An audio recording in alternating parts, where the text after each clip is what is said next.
Yabona Max, mina nkabi yami ngikukhonzile namanje ngisasho. Yabona le video yenzile le. Indoda i-delete. Ususe nalenhlamba lo uyibhalile lapha phezulu leya. Ayi mfowethu, isuse le video Max, isuse ngoba akusi one ngizokuchazela kanje mfowethu amakhanya ngoba mina ngikukhonzile. One, akusuma skandi lo. Two, akusiba befundisi. 3, akusiza inyanga. 4, akusiwona amakhosi. Yabona le nkulumo oyivezela ngalo mlungu lo dutshuliwe loya. Lo wade ufakaze court.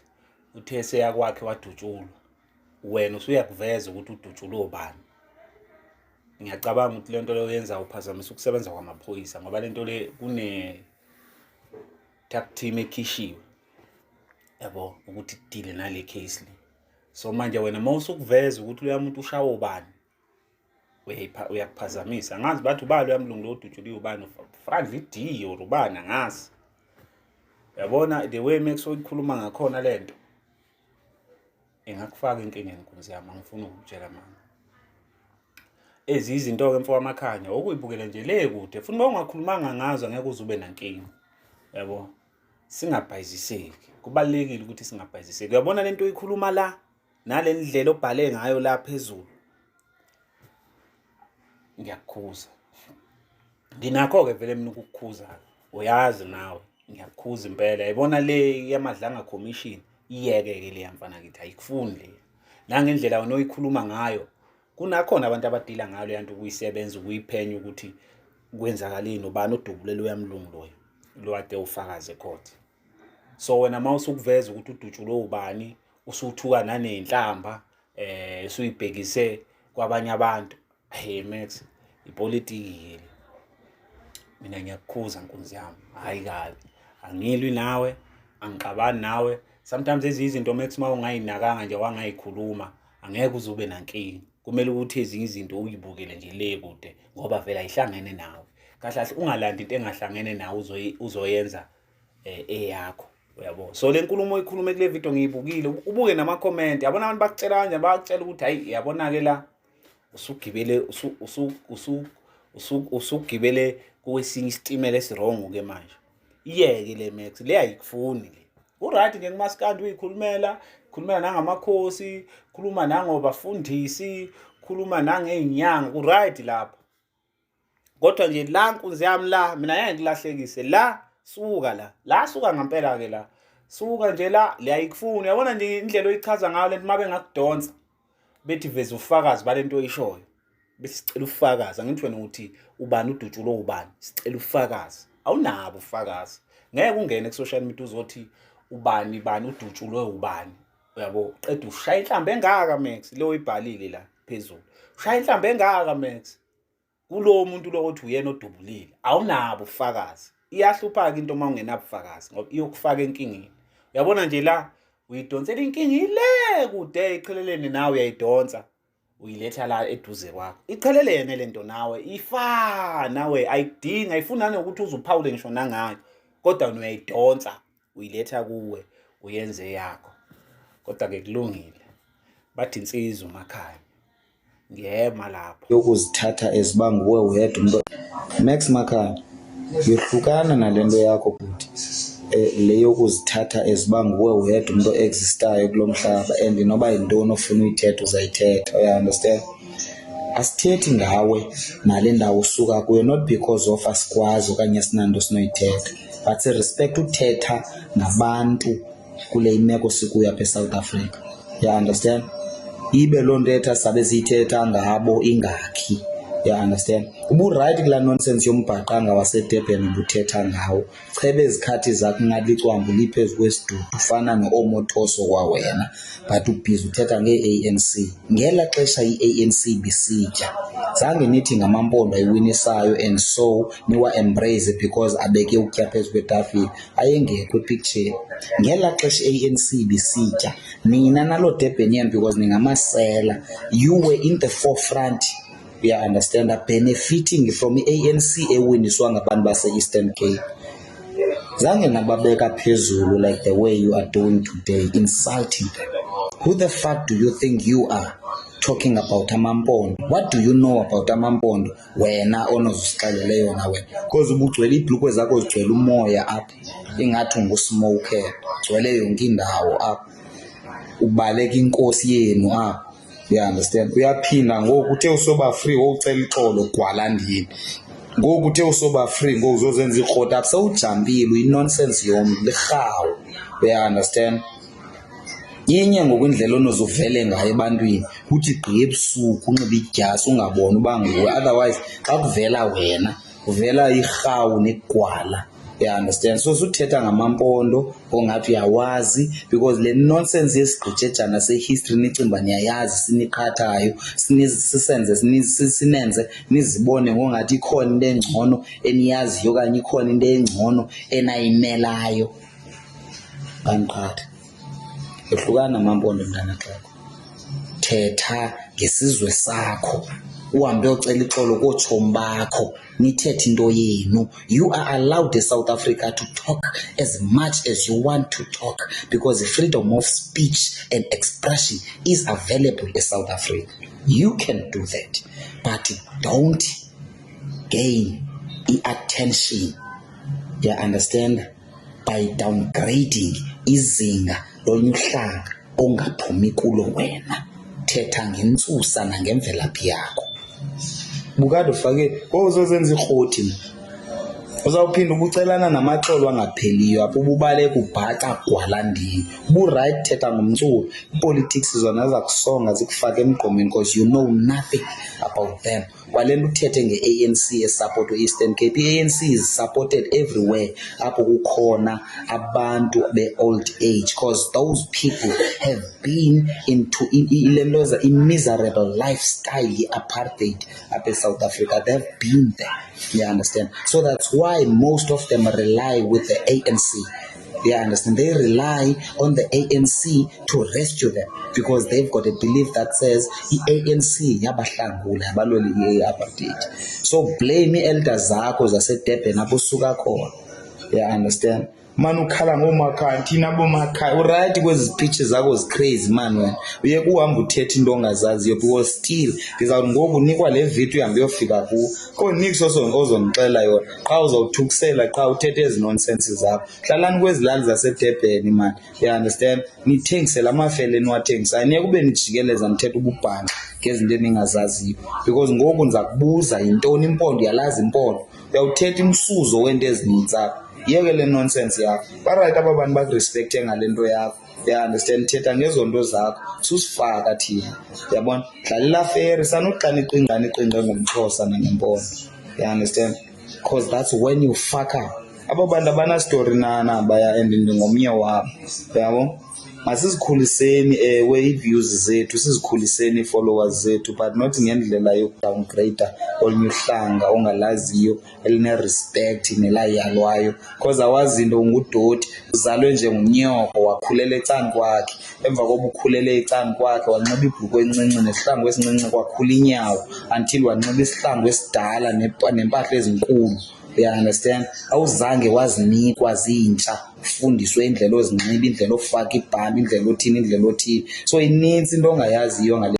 So i-ANC njengoba sikhuluma nje inaloko ekuthiwa i-Fifth National Council la khona ihlangene khona ofikile Mbalula bathula izipitch laphana oCyril Ramaphosa bathula izipitch bazama ukumobilize ngoba ukhetho selusondele la ngo-2026 bazama ukumobilize, bazama ukuhlangana, bazama ukuqhamuka nama-strategies ukuthi bazolirikha kanjani, bazolirobha kanjani ukhetho lika next year.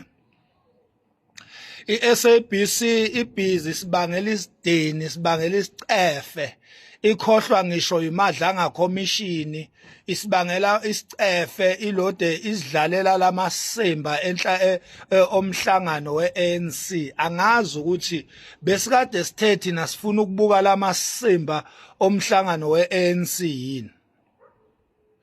i-ANC njengoba izigebengu nje mawuthi uyabheka komadlanga commission amalungu e-ANC wonke lawa agcwele lapha komadlanga commission even ngisho Kate Matlalo Brown Mogotsi oMulefe bonke labantu amalungu e-ANC osenzo Mchunu obheka icele imsunyo naye ANC yonke le singomakhanya siyaniqinisekisa ke ukuthi ngempela makusethiwa kuyavotwa akekho umuntu onengqondo oyovotela iANC yovotelwa amampondo kuphela imsunyonini iANC akekho umuntu osile ekhanda onengqondo esebenzayo oyovotela lamasimba lawa ekuthiwa iANC nitshelwa yimina mibili kuphela imsunu eyovotela iANC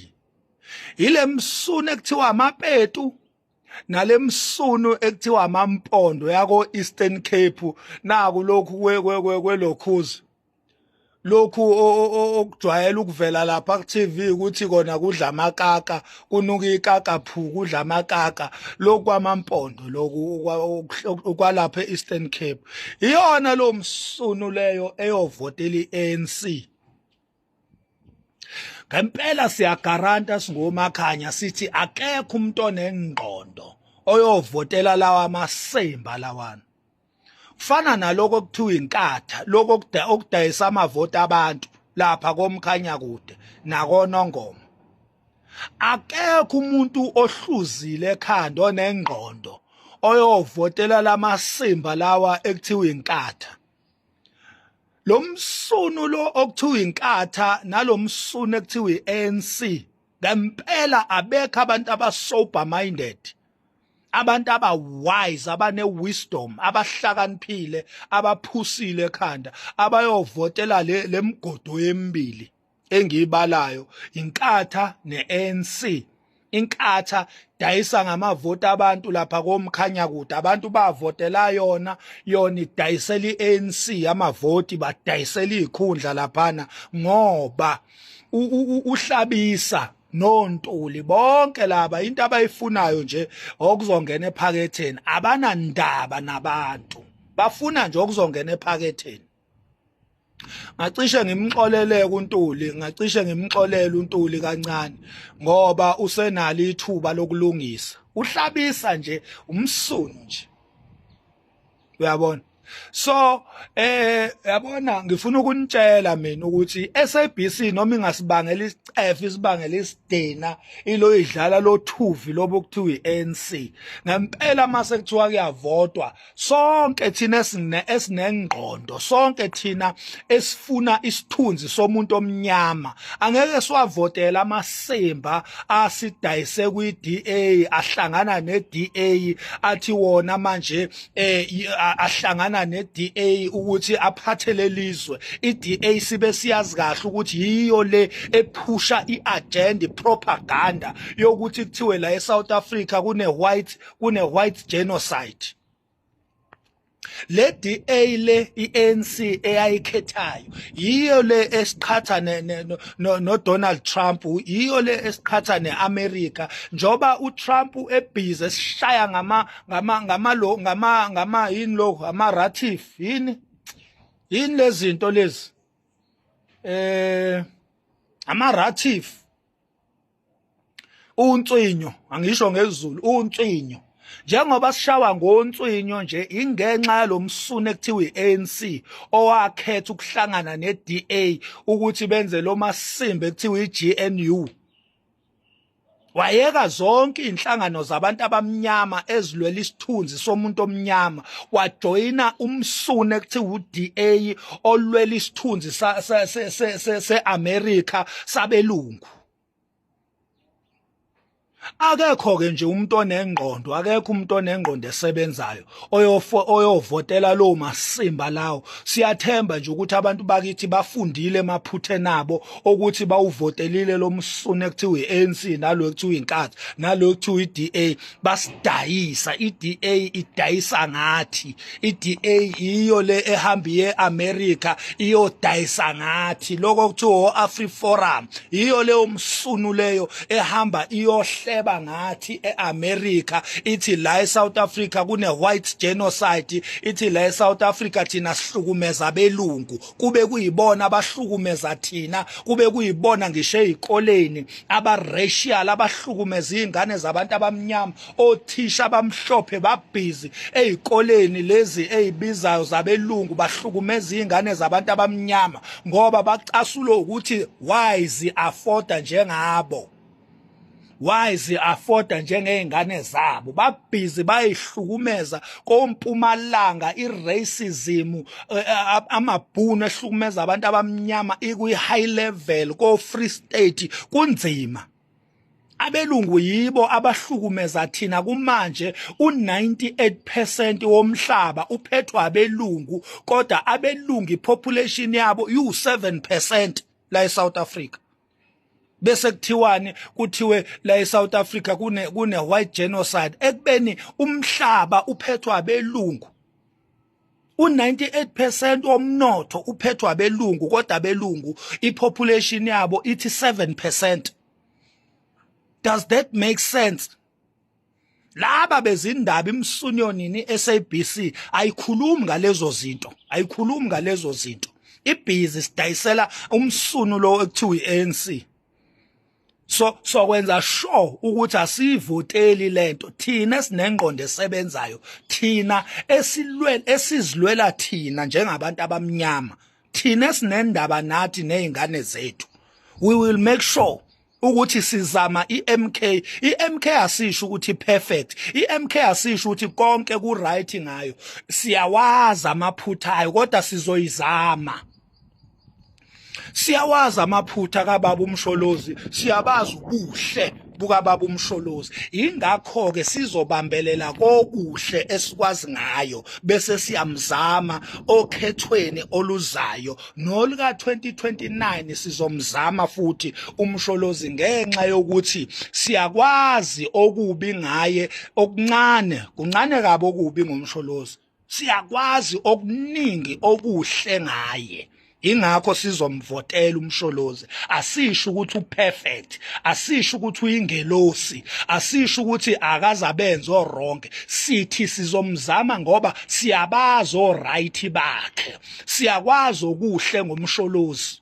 Siyamazi thina uMsholozi ejahelwa ukuthi uvikela iSouth Africa uyifaka ngaphansi kweBRICS. Hello Mzansi, welcome to Mgosi waseMzansi. Yabona makhutha Max Makhanya kusuke kufana nje nokuthi ekudlalela because sekufana ukuthi kungena ngalana kuphume ngalana. Kunini bantu bamkhuda uMax Makhanya mayelana nendaba ekhuluma lapha enkundleni yokuxhumana, but shame he doesn't listen to people. Max Makhanya utendela into lafuna kuyenda tikhulumela into lafuna kuyikhuluma ukuthi abantu bathini. I'm sure he doesn't even read his comments because awumboni abaphendula nebantu kuma-comments. Makhanya uvela tendele ivideo athi rhaxa ifake ku-TikTok. Kutheni comment anithini, niyayithanda, niyithandi, nihlala njani? He doesn't care uMakhanya. Please do comment what you think below down on the comment section. I'll see you in the next one. I'm signing out. Goodbye.